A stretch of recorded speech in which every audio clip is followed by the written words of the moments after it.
O tema que eu selecionei para esse bate-papo é um tema que foi objeto da minha pesquisa, justamente no doutoramento, em 2009, a responsabilidade tributária.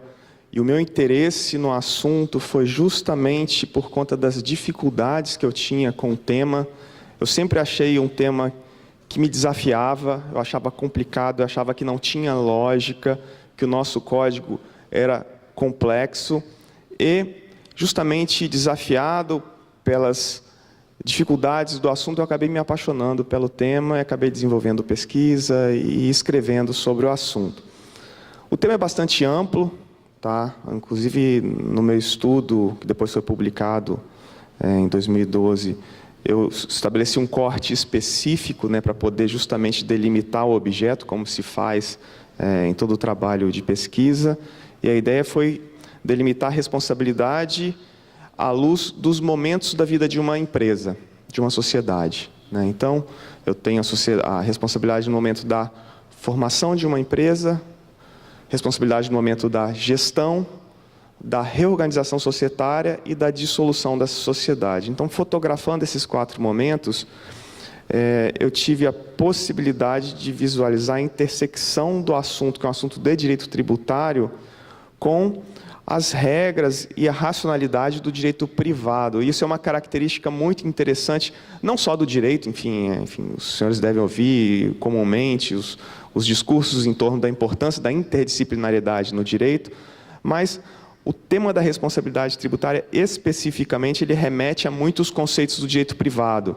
E esse é um problema que eu percebi nos estudos que eu procurei levantar na época, justamente porque havia uma cultura, ainda há, de uma suposta autonomia científica do direito tributário.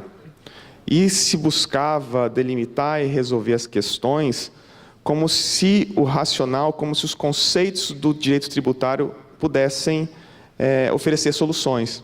E, na verdade, quando a gente abre o Código Tributário Nacional, a gente vai ver que há conceitos como responsabilidade por atos de gestão de uma sociedade.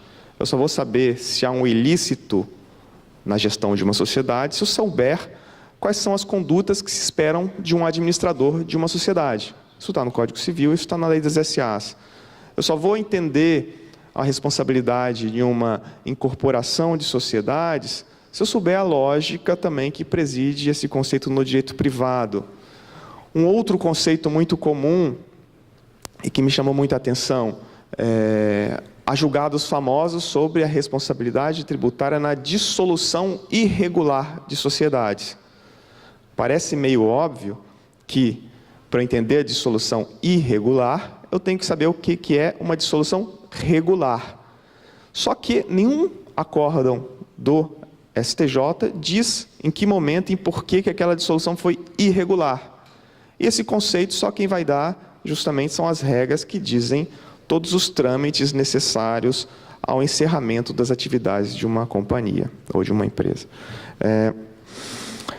Feitas as ponderações a respeito da importância do recorte, eu digo que, para esse nosso encontro, eu fiz uma outra delimitação também com relação ao tema, sabendo que é um encontro que reúne profissionais de diversas áreas do direito e diversos interesses, para tentar trazer aquilo que não fosse muito ligado a temas tão específicos, como acontece por vezes nas regras de organização societária e aspectos que não surgem tanto no dia a dia dos advogados, e trouxe algumas considerações, preponderantemente na ideia de responsabilidade dos administradores, com enfoque na jurisprudência dos tribunais superiores hoje sobre o tema. Como é que está o entendimento, principalmente do STJ, considerando que é um tema preponderantemente de lei federal, né? E quais as críticas a esse entendimento e quais os desafios para os advogados diante dessas interpretações. Eu dividi conceitualmente aqui em 3 partes a minha fala. Eu sempre gosto de mais ou menos seguir essa abordagem. Começar por uma linha mais teórica, tá? passando por uma linha aplicada dentro do direito positivo e depois para dentro de casos concretos. Me parece que não há teoria sem prática e não há prática sem teoria. O professor o Pontes de Miranda, na verdade, dizia: não há teoria, não há prática. O que há é conhecimento do objeto. Ou se conhece ou não se conhece o objeto. Então, qualquer abordagem que diga: eu sou estritamente pragmático, não gosto de teoria, eu sou eminentemente teórico, não me interesso pela jurisprudência, pelo dia a dia dos advogados e tal, me parece que sejam abordagens insuficientes, né, no entendimento do objeto em todas as suas feições. E essa abordagem me ajudou a entender o tema, me ajudou a entender que não dava para entender a responsabilidade só com os conceitos do direito privado, e não dava para entender sem recuar para algumas categorias gerais. E vou dar um exemplo. A gente fala muito na palavra responsabilidade, né? No direito tributário, em diversos ramos do direito, né? Tem a responsabilidade do direito civil, né? Temos a responsabilidade penal, temos a responsabilidade ambiental, vários segmentos do direito utilizando essa mesma palavra e regulamentando em torno dessa mesma palavra. E, na realidade, o termo, em última análise, é um termo, por estar refletido em vários segmentos do direito, ele acaba sendo alçado a uma categoria de termo da teoria geral do direito. Assim como o termo relação jurídica, como o termo norma jurídica, fato jurídico, sanção, direito subjetivo, é mais um dos conceitos da teoria geral do direito. Então é importante recuar para ver se a gente consegue trazer essas ferramentas para voltar ao tema com algumas camadas conceituais, alguns mapas que nos ajudem a colocar em caixinhas algumas realidades que nem sempre estejam tão claras para nós. Não foram muitos autores que trataram do assunto, o próprio Kelsen, que muitas pessoas citam, conhecido e importantíssimo, tratou do assunto de uma forma muito de passagem, associando a ideia de responsabilização à ideia de sanção. E quem foi que, ao meu ver, trouxe originariamente algumas contribuições que ajudam no estudo do tema foi o Hart. O Hart, ao longo da sua vida, escreveu artigos sobre várias esferas do direito, responsabilidade penal, a ideia de culpabilidade, a ideia de ressarcimento do direito civil, e foi criticado pelos seus colegas, pelos outros autores, no sentido de que: poxa, Hart, logo você é um teórico do direito da linha da teoria analítica. Abre um parênteses. Teoria analítica é um segmento da teoria do direito que se preocupa com a exatidão e com a precisão dos conceitos. Parte de uma premissa que o direito é expresso em palavras, e para entender essas palavras a gente precisa de ser fiel, ou pelo menos tentar entender o uso dos termos. E logo você, Hart, um teórico analítico do direito, vacila no uso da palavra responsabilidade. Ele escreveu, então, um outro artigo, que virou o pós-fácil de uma coletânea, que se chama Law and Punishment, em que ele justamente faz esse mapa que eu projetei aí no primeira parte do meu slide, como problema semântico da responsabilidade. Na verdade, a gente fala de diversas coisas no direito e chama essas diversas coisas de responsabilidade. Ele dá um exemplo, ele relata uma situação, um caso hipotético, de um navio que estava sendo conduzido por um capitão, ocorreu um determinado evento e essa embarcação veio a naufragar. E aí vai sendo feito o relato do que aconteceu, as investigações que foram feitas, do processo que se instaurou para apurar esse fato e a resultante desse processo. E aí ele descreve.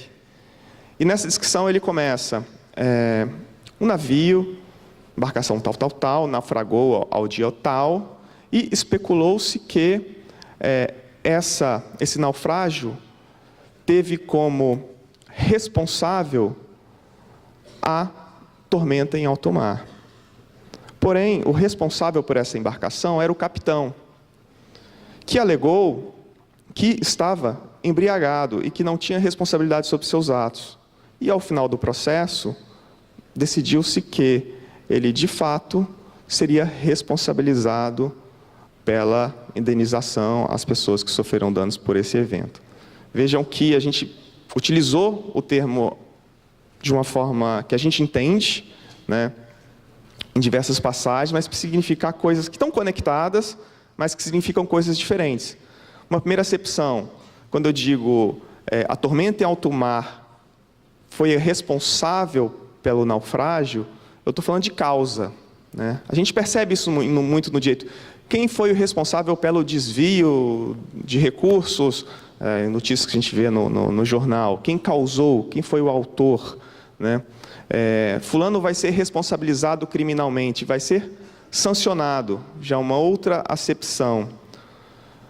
No exemplo que eu dei, o capitão do navio alegou que não seria responsável pelos seus atos por estava embriagado. Estou especulando aqui o âmbito da representação intelectual das consequências dos meus atos. Eu estou falando da responsabilidade numa ideia de elementos da culpabilidade. E posso pensar na responsabilidade como um papel, como um dever. O pai é responsável pelos seus filhos. O capitão é responsável pela embarcação. Significa não que ele está sendo sancionado, não que ele causou algo, mas que ele, em determinado contexto social ou em determinada atribuição que ele exerce, ele tem um dever. São 4 acepções do termo. E elas aparecem no direito e aparecem no direito tributário. Voltando ao direito tributário, eu percebi que a gente estava discutindo, vendo o emprego do termo e não se dando conta que estávamos falando de coisas distintas. Por exemplo, quando a gente fala em responsabilidade tributária da fonte pagadora, ou em responsabilidade tributária por substituição tributária, né, que é a do ICMS, industrial ou importador, recolhe o tributo por toda a cadeia subsequente, eu não estou falando que ele vai ser penalizado e não estou falando que ele está dando causa a alguma coisa. Estou falando simplesmente que ele tem um dever. Fonte pagadora, você vai pagar a renda do seu funcionário, você tem um dever de reter determinada quantia de imposto. É uma acepção. Uma acepção que está num conjunto de regras específicas sobre o assunto. Quando eu falo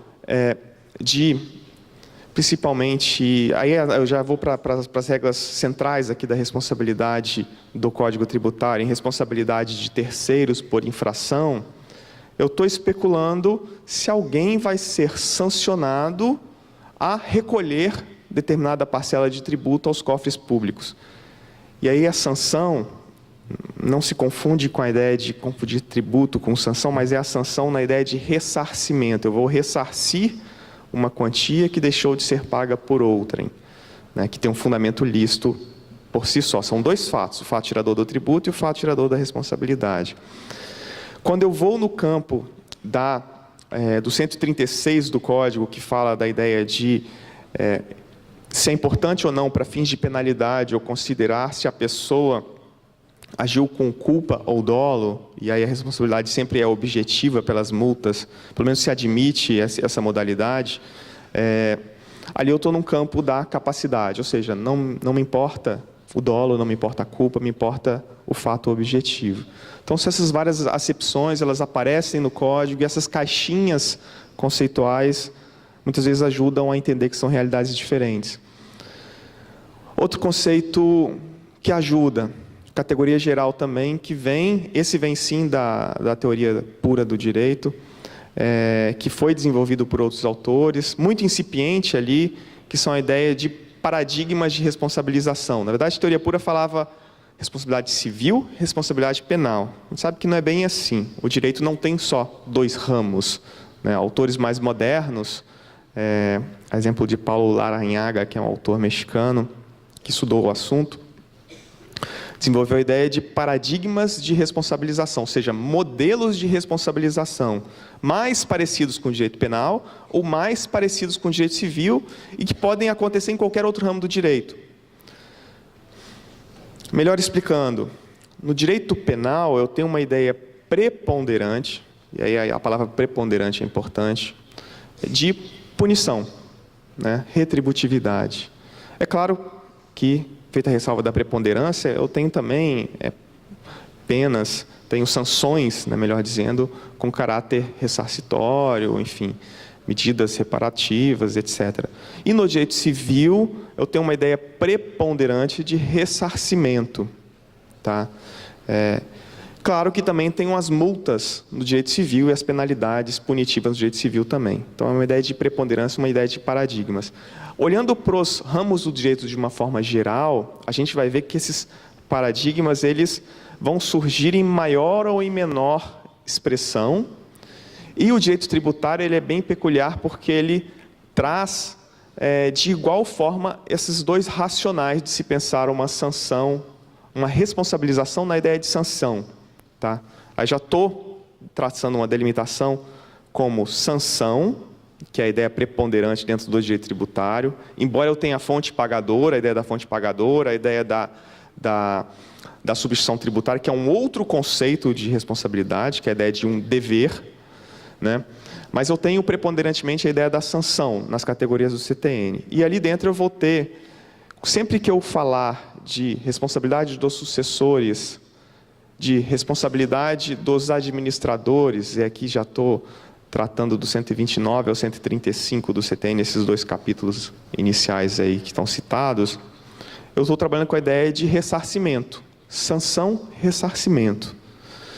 Sempre que eu estiver falando de denúncia espontânea, responsabilidade objetiva, gradação de multa, se o elemento do dolo é importante ou não para graduar uma multa, que estão situadas essas ideias dentre os artigos 136 a 138 lá do Código, eu estou trabalhando uma ideia de punição. Ali eu estou querendo calibrar uma multa, estou querendo calibrar uma penalidade, estou querendo dimensionar a eventual repercussão penal de uma conduta tributária, de uma forma muito incipiente no Código, mas são esses dois raciocínios.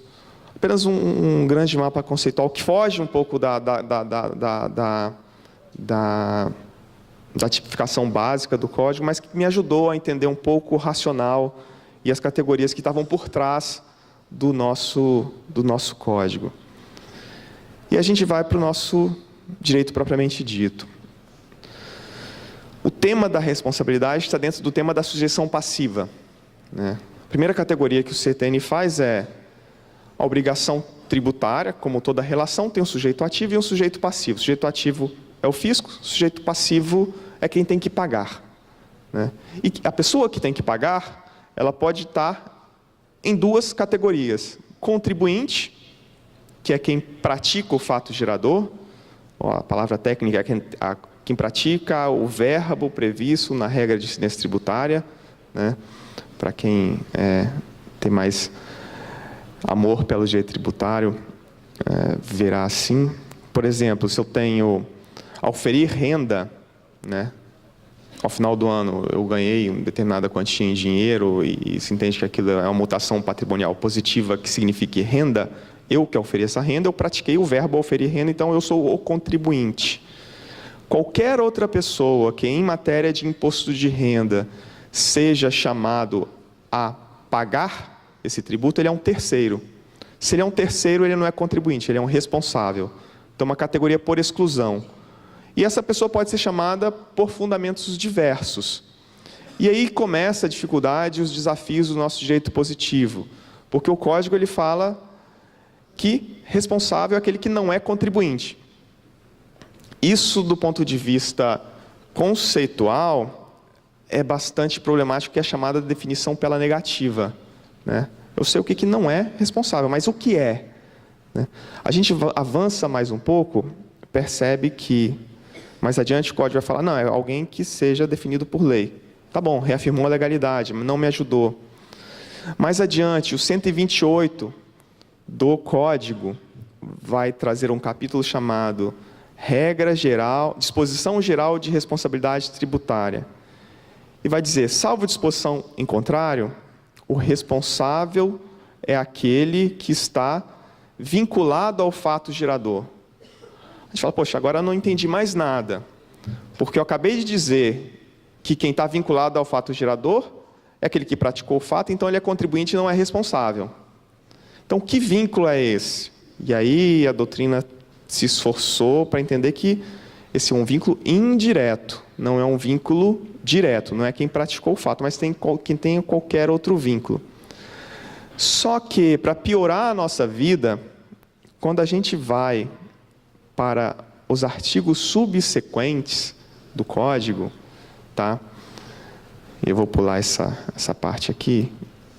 Responsabilidade de terceiros. Vai dizer, um administrador de uma sociedade é responsável pelos tributos devidos em razão dos atos praticados com infração à lei. O fundamento ali não é capacidade contributiva, não é vínculo ao fato gerador, é vínculo ao fato ilícito.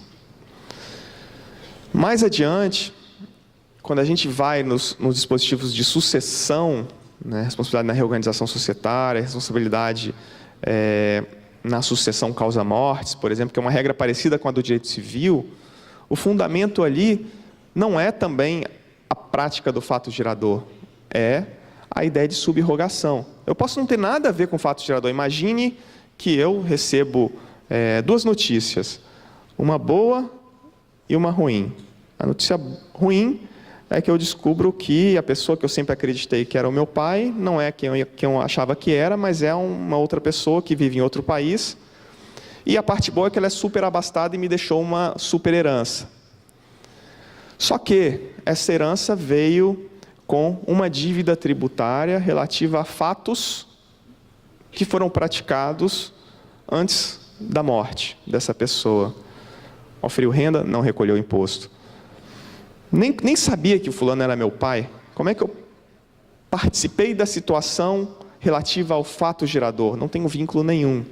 Então, o fundamento expresso nos dispositivos subsequentes não tem nada a ver com a ideia de vinculação. Qual que é a hipótese que eu cheguei?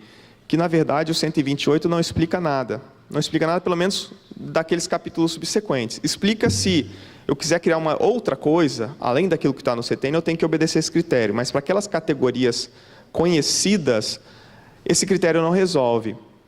Me parece que essa ideia de vinculação ao fato foi um mito intuído, um mito criado no Código, intuído pelos juristas da comissão que formou, enfim, o Código de 66, já é bastante antigo o nosso CTN, com base na seguinte ideia: no direito eu sempre tenho dois aspectos, um aspecto prescritivo e um aspecto valorativo. A conhecida oposição entre regras e princípios, que a teoria, a doutrina usa diversos nomes para se referir a isso, normas e valores. O Manuel Atienza, que foi a referência que eu utilizei ali, teor prescritivo e teor justificativo. O Frederick Schauer vai falar em regras e justificações. O Alchoron e Bulligin vão falar em axiologia e prescrições. A gente tem várias terminologias para significar uma mesma coisa, mas sempre para dizer que eu tenho regras que se apoiam em valores.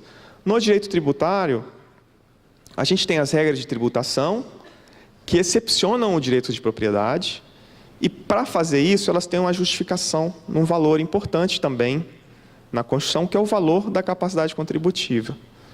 Então, a minha hipótese foi, será que o legislador não pensou, então, já que eu preciso de capacidade contributiva para tirar dinheiro de alguém a título de tributo, então eu vou dizer que, para tirar dinheiro de alguém enquanto responsável, ele tem que estar, de alguma forma, perto ali do fato gerador, né? Só que a gente não vê que isso acontece. É uma tentativa de blindar valorativamente as normas de responsabilidade, só que na prática e na expressão dos conceitos que estão no próprio CTN, a gente vai ver que o fundamento é outro e nem por isso não está justificado. Estão justificados na ideia de ilicitude e na ideia de sucessores, de subrogação. A partir dali, eu consegui ver um pouquinho mais com clareza e parei de lutar contra uma coisa que eu tinha muita dificuldade de tentar reconduzir aquelas regras específicas a um comando geral que não explica, geralmente, as situações do próprio Código. Então, são essas as considerações muito pontuais. Eu tenho quanto tempo? Acho que eu estou 5 minutos. Judiaram de mim, enfim, em verdade, eu sei que é sempre um desafio mesmo a gente tentar ser conciso, principalmente dos temas que a gente gosta. E eu trouxe uma situação, que é o 135, que é um dispositivo mais conhecido. Ele traz alguns desafios. E traz alguns desafios há bastante tempo e que ainda não estão resolvidos. Primeiro, qual a relevância de alguém ser sócio para ser responsável tributário? E aí, resumidamente, utilizando o meu pouco tempo, eu já adianto nenhuma. Só que, porque vai dizer, são responsáveis os diretores, gerentes e representantes. Ele tem que ser gestor. Ele tem que ser alguém com capacidade de tomar decisão, sendo sócio ou não. Eu tenho cada vez mais comum as empresas de gestão profissionalizadas por pessoas justamente que não são sócios, que sequer pertencem à família, né? Enfim, que é dona do negócio. Só que eu continuo tendo uma jurisprudência curiosa. Se a gente for pegar até algumas súmulas do STJ, ele vai falar em responsabilidade do sócio-gerente.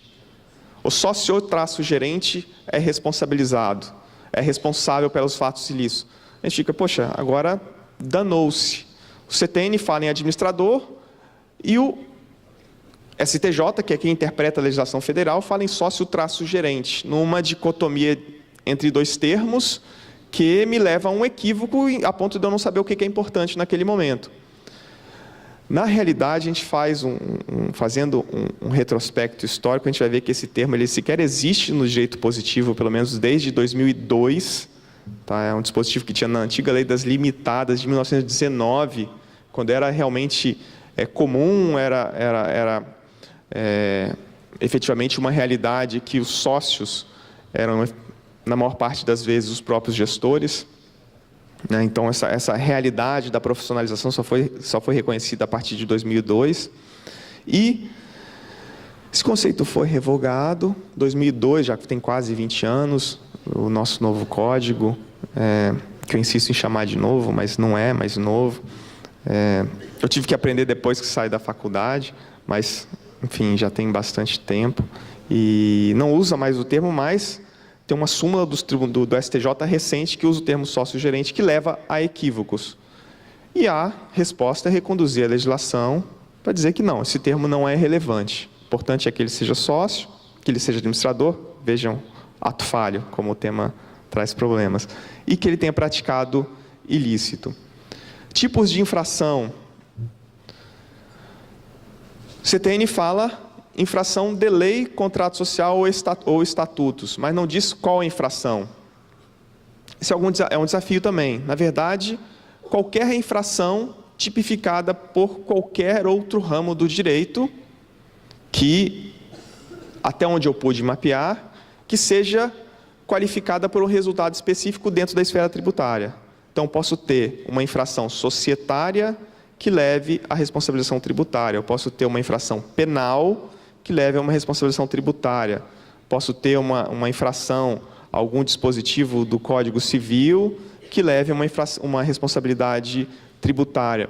Por exemplo, a lei das SAs diz que um gestor não pode praticar atos de liberalidade. Ele não pode, sendo a finalidade da empresa gerar lucro, ele não pode praticar atos gratuitos, em prejuízo ao capital da empresa. Se ele assim o fizer, e se essa conduta tiver um resultado de prejudicar a condição do fisco em saldar o crédito tributário, ele vai ser responsabilizado, porque ele praticou um ilícito qualificado dentro da esfera tributária, que teve uma repercussão dentro da esfera tributária e teve uma repercussão dentro da possibilidade do fisco cobrar o seu débito. Então, a ideia da infração é bastante essa, e que já está pacificada há bastante tempo, que não pode ser um simples não pagamento do tributo. Isso nem sempre foi assim, tá? Até metade da década de 90 ainda se entendia que se eu deixei de pagar tributo, isso é uma infração, então o responsável vai ser chamado. Só que a doutrina e alguns tribunais regionais federais começaram a entender que não faz sentido esse raciocínio, porque se isso for verdade, a exceção vira regra, porque só faz sentido pensar em responsabilizar alguém se o tributo não foi pago. Então, Se eu só uso a figura da responsabilidade se o tributo não foi pago. Se eu vou sempre poder chamar alguém porque não pagou o tributo e esse foi o ilícito suficiente, eu sempre poderia chamar um terceiro para pagar pela dívida do contribuinte. Então, isso não seria correto dentro dos valores aqui que estão dentro da exigência tributária. Então, isso foi excepcionado. Uma referência à súmula, a súmula que eu mencionei fala em sócio-gerente, enfim, o mero inadimplemento não é suficiente. Algumas questões mais comuns sobre inversão do ônus da prova pela inscrição em dívida ativa. Interessante, é um repetitivo que começou num caso aqui no Espírito Santo.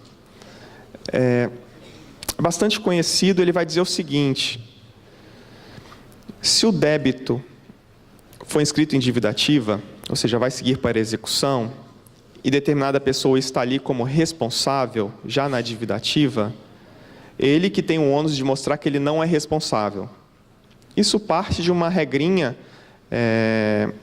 que está no contexto dos títulos executivos, que diz que a dívida ativa regularmente escrita goza de presunção de liquidez e certeza. Então, se ela tem presunção de liquidez e certeza, a presunção inverte o ônus da prova. Então, a outra parte tem que provar que não é aquilo que está afirmado. Só que tem uma ressalva: a dívida regularmente inscrita. Ou seja, não basta a procuradoria, simplesmente porque deu na telha, pegar lá o contrato social da empresa e ver quem é sócio e quem é administrador e jogar na CDA. E acreditar que isso vai formar um título com presunção de liquidez e certeza. Porque se eu estou imputando responsabilidade, eu estou imputando um fato ilícito, eu tenho que demonstrar esse fato ilícito em algum momento. Então, essa inscrição regular pressupõe um processo administrativo prévio válido. Então, tem que ter um lançamento tributário para cobrar o tributo, e se eu quiser responsabilizar alguém por um fato preexistente, se for fato superveniente, a gente entra num cenário diferente, mas por um fato preexistente, eu tenho que dar a oportunidade dessa pessoa se defender para a formação desse título, porque, afinal, a dívida ativa, os senhores vão perceber, é o único título do nosso direito que é formado unilateralmente pelo credor, né? Os contratos, subscritos por testemunhas, tem um acordo entre as partes. As sentenças judiciais têm a angulação processual, né, em que eu tenho o contraditório e a figura do juiz. A dívida ativa não, eu tenho a Procuradoria da Fazenda formando o título. Na verdade, a legitimidade dela está calcada justamente no contraditório e no processo administrativo prévio. Então, como defesa aqui, eu sustento que, ok, o ônus da prova é meu, mas uma das provas possíveis é mostrar que não foi exercida a defesa. Então, junto lá a íntegra do processo administrativo e falo, onde que está aqui eu sendo chamado para me defender previamente? Já é uma prova pré-constituída suficiente nesse sentido. Eu acho que eu já estourei o meu tempo, gostaria de dizer mais coisas. É um tema provocativo, a ideia foi trazer algumas provocações e, efetivamente, trazer algumas categorias que eu acho que ajudam a raciocinar o tema, e estou à disposição para perguntas aqui ou posteriores, e vou deixar a apresentação com a organização e o meu contato por e-mail também, se alguém quiser depois trocar ideias. Muito obrigado.